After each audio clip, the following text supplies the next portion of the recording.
Hello and welcome to a chat with Greek motorsports photographer George Niaounakis. I'm talking to George today because he recently had his first experience photographing MotoGP with a PhotoPass, and I think his story will be of interest to PhotoGP fans who are interested in accomplishing the same thing. George is one of my Patreon supporters, and thanks to this connection, I was able to help him prepare for going to Valencia for the 2017 season finale and getting the most out of that weekend. On screen, we'll be looking at a selection of George's images from the weekend and the following test. Hello, George. Welcome to this PhotoGP interview. Hi, Scott. To begin, could you tell us a bit about yourself, please? Yes, I'm George Niaounakis. I'm from Greece, and Athens, Greece. I'm 38 years old. I'm photographing motorsport for the last 4 years. Before that, we mainly do wedding photography. What kind of sports were you doing before you started doing motorcycles? Regarding sports, it's only motorcycle. I did my first track day back in 2012. And then I have sent you an email asking what equipment should I buy if they gave me 10,000 grand. They didn't give me the 10,000 grand. We bought the equipment. Things moved on. And we finally made it to the MotoGP. I remember that email. That was an interesting email that I answered in a blog post on the PhotoGP website. So you were doing weddings before that, and how did you get interested, decided to do motorcycle track days?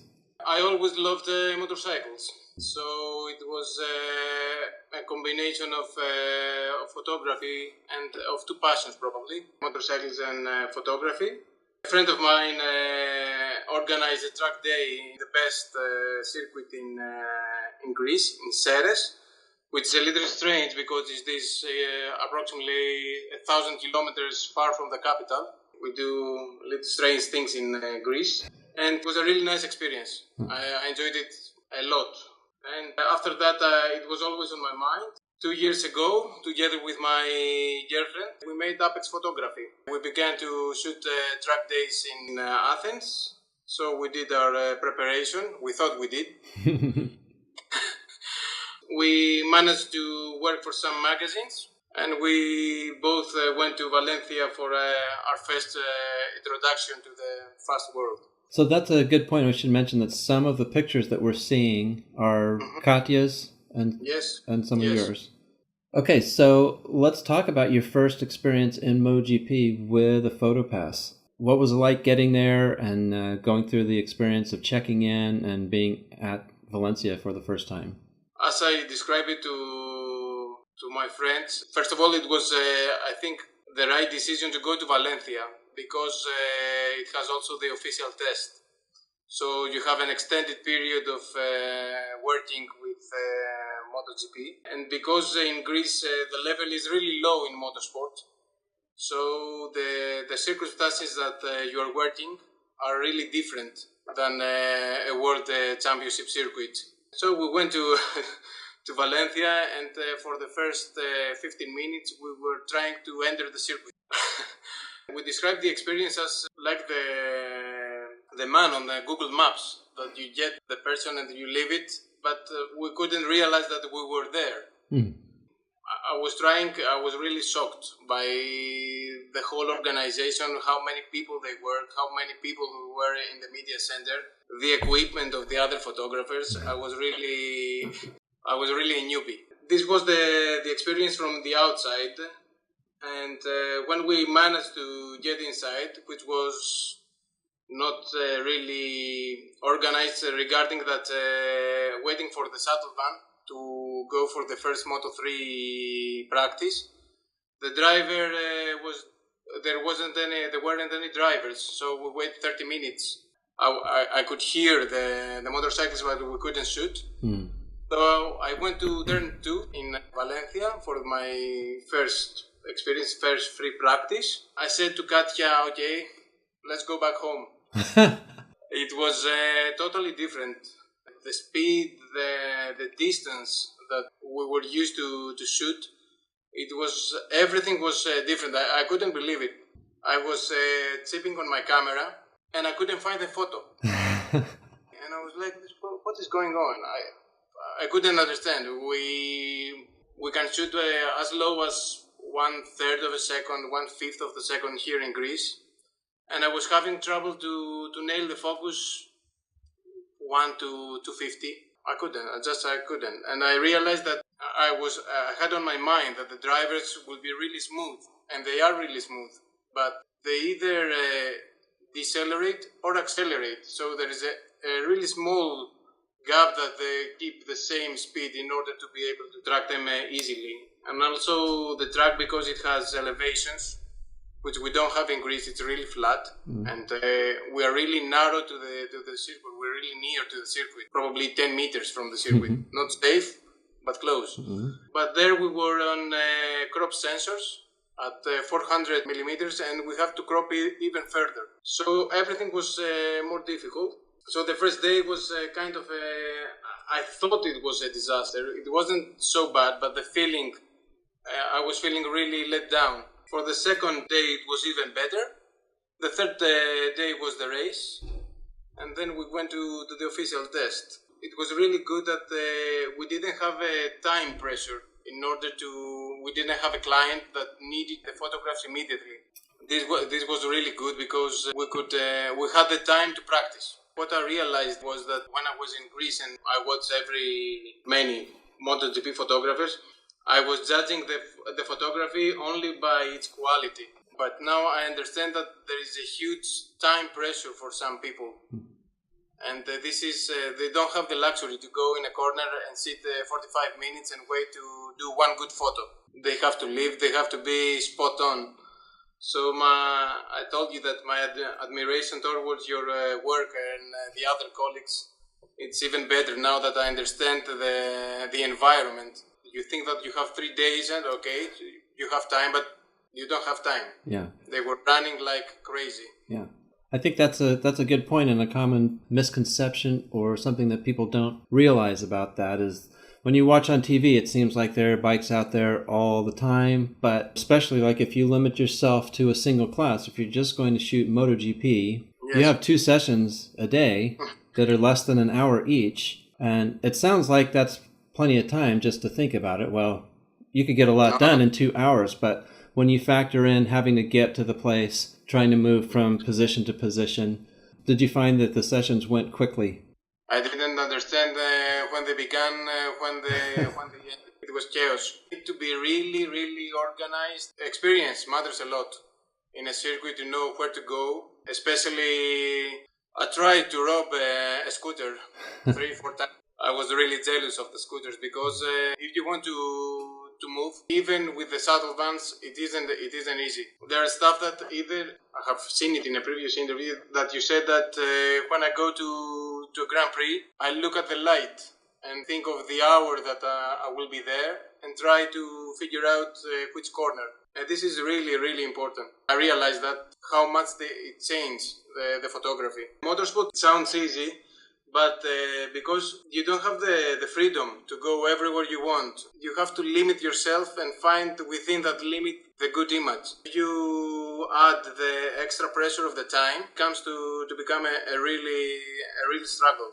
Yeah, well, like you said, experience makes a big difference about that. I thought that was one of the things that we talked about when we prepared you to go was, I tried to give you the benefit of my experience at Valencia and which sections of the track were good and how to deal with the media center and getting a locker and all those things. But until you're there actually doing it in the situation, it's hard to prepare yourself really for what the feeling is going to be like.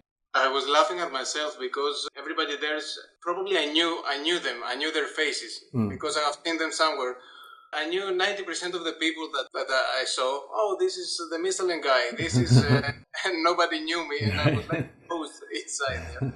You have to go step by step.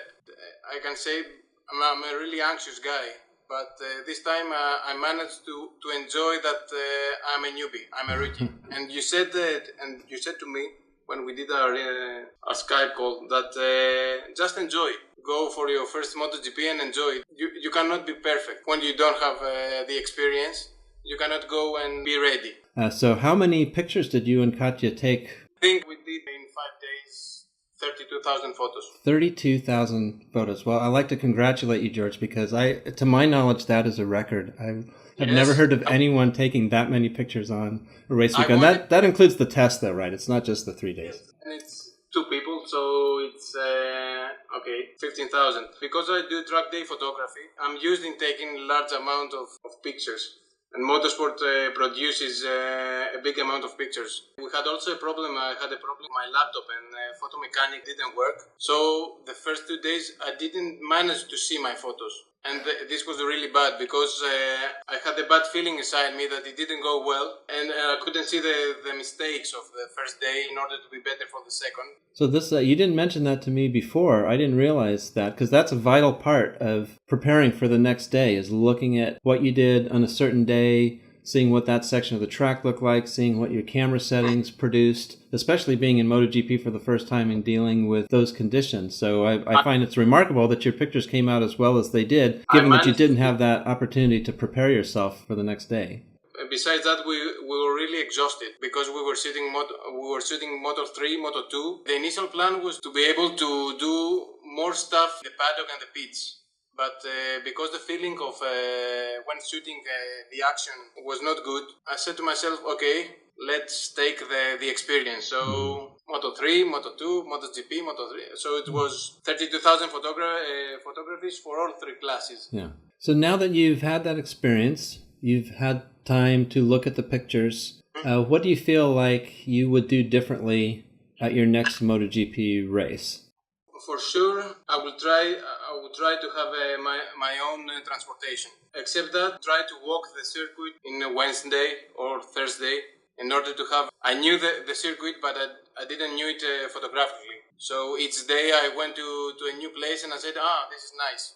It's really amazing how much the light changes from the entry of the corner to the exit of the corner. In the same spot, in the same second, you need to study it. Generally, you need to be at the top of your game because time pressure is so important. So you don't have a lot of time to experiment. And I guess you would try to do something so that photo mechanic worked when you needed it. Yes, I think that people in media center learned some Greek bad words. So more people will recognize you at your next race than at this one. This is the Greek guy. What I want to mention is also how different is photographing the race and photographing the free practices. In a free practice, doesn't produce a really nice image. It's different in the race because you can put a lot more bikes inside the picture. So the straight line and some straightforward photography works really good in my opinion during the race. And you also have the differences in practice. You have many laps where the riders are going around and not trying hard, which is generally not a compelling picture. But in the race, every lap they come around and they're racing. So the images are much more dynamic from the race than from practice. Especially what I saw also is the grandstands. In Friday, they were just a great thing. Yeah. In the picture, really bad. And the same picture in Sunday, it's a colorful panning, really nice. What I didn't manage because of my pass was I couldn't go to pits. Only the paddock behind the pits. Only in the official test I managed to go inside the pits, which is also a really nice experience because you work with people, you see different things. But I was laughing because due to my wedding photography history, maybe the bride and the groom wait for you. If you say, wait a minute, please, we'll do a photo. Valentino Rossi didn't wait. didn't wait for me at all. It was also really, really fast. They went from the chair that were sitting inside in the back. It was like that.